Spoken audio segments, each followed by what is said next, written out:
Hello everyone! Today is August 23, first day ng aming adventure dito sa Boracay Island.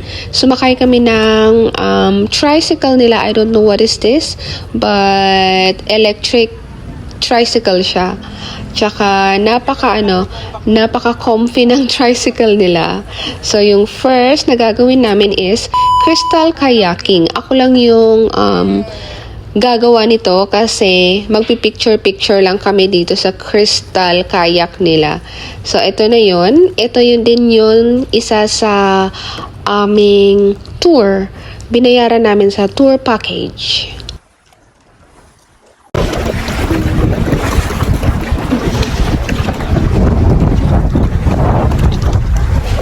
Yun na namin.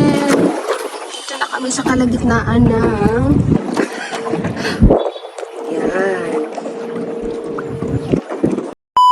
Ito na yung kuha na picture nung kasama ko na tour guide. Ayan, napakaganda at ang galing niyang kumuha. Tinuruan niya pa ako kung paano mag-pose, o diba? Tsaka magaling siya mag-edit para para mukhang makinis tayo sa picture.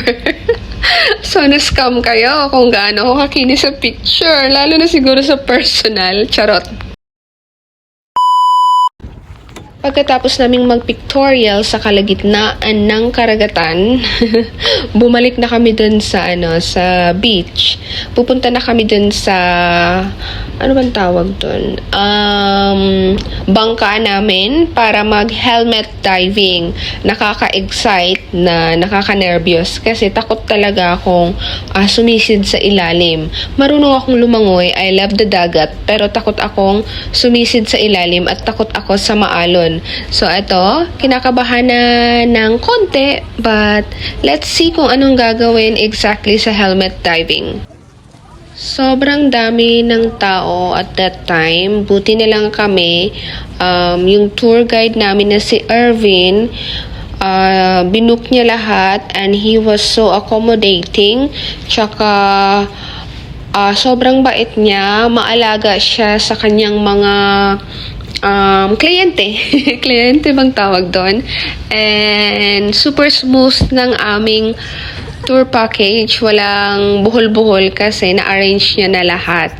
And it was worth it.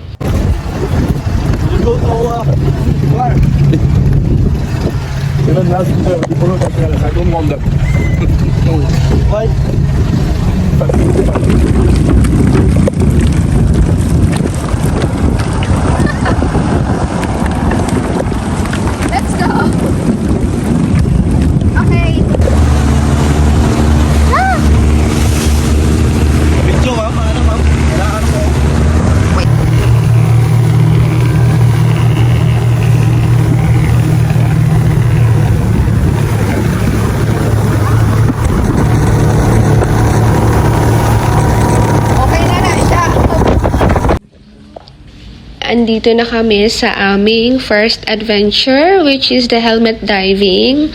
Nakita ko lang siya dati sa mga video sa TikTok. So ngayon mararanasan ko na siya, mai-experience ko na siya. Nakaka-excite. At ito naman si Kuya at ito na yung sinasabi niya na mga rules and regulation. Kung ano ang hindi at dapat gawin sa ilalim ng tubig. Ako naman nakikinig talaga ng maigi kasi kinakabahan ako. But to we release that pressure, first one, swallow your mouth when you're going down. But still hurt, if it doesn't work, one hand, you can put your hands inside your mouth. With your nose, close your mouth, then blow. Okay? And then you feel something from here. Blow up. Yes. Blow to your nose. Go. So, of course, si Habi yung pinauna ko kasi natatakot ako.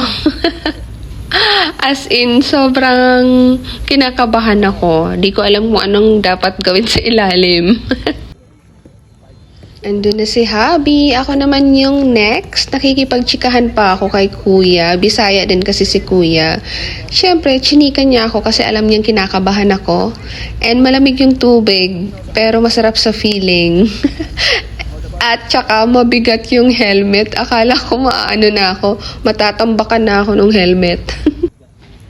Isa talaga to sa pinakamasarap na experience na naranasan ko sa buong buhay ko.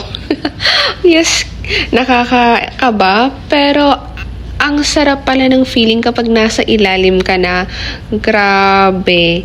And parang ayaw mo nang umahon kasi nakikita mo yung kung ano sa ilalim. This is the video. O, diba, ang ganda at saka ang linaw ng video. Ang saya namin ni Habi. Kung nakikita nyo, nagpapakain kami ng isda and ang dami naming pictures dito. Ang galing kumuha ni Kuya. Talagang pro na siya. Sa susunod, bibili na talaga ako ng GoPro para may sarili na kaming GoPro. Hindi na kami manghihiram at hindi na kami magre-rent. Ang mahal kaya ng bayad. Sinulit na namin. Pero umahon din ako kasi ang kate sa ilalim, yung alam mo yung maliit na jellyfish, yun. Dagang lamok.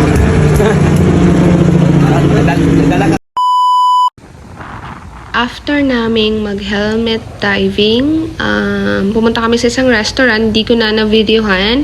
And then, naglakad kami papuntang Station 1. So, hanggang Station 1 lang kasi sobrang layo at saka tamad si Habi maglakad. Maganda sana maglakad-lakad, di ba? Pero, ano lang, napagod lang siya. So, ayun, sumakay ulit kami ng tricycle. Na-explore pa namin yung daan papuntang Station 1.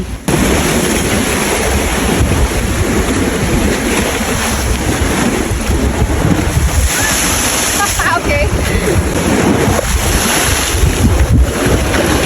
We're doing adventure.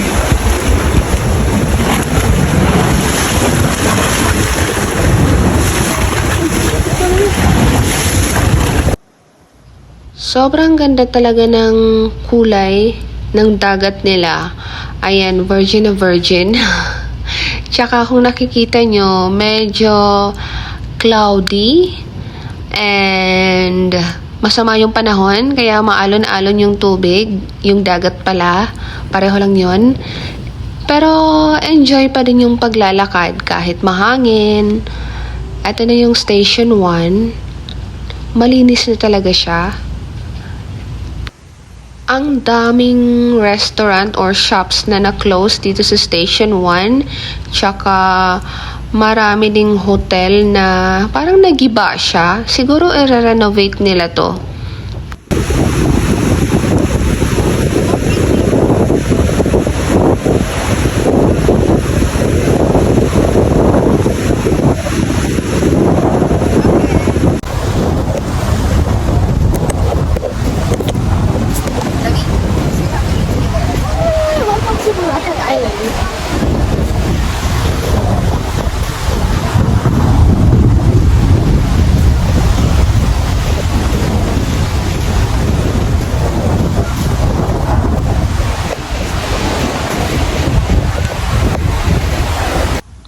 Mahangin talaga siya kasi masama na yung panahon.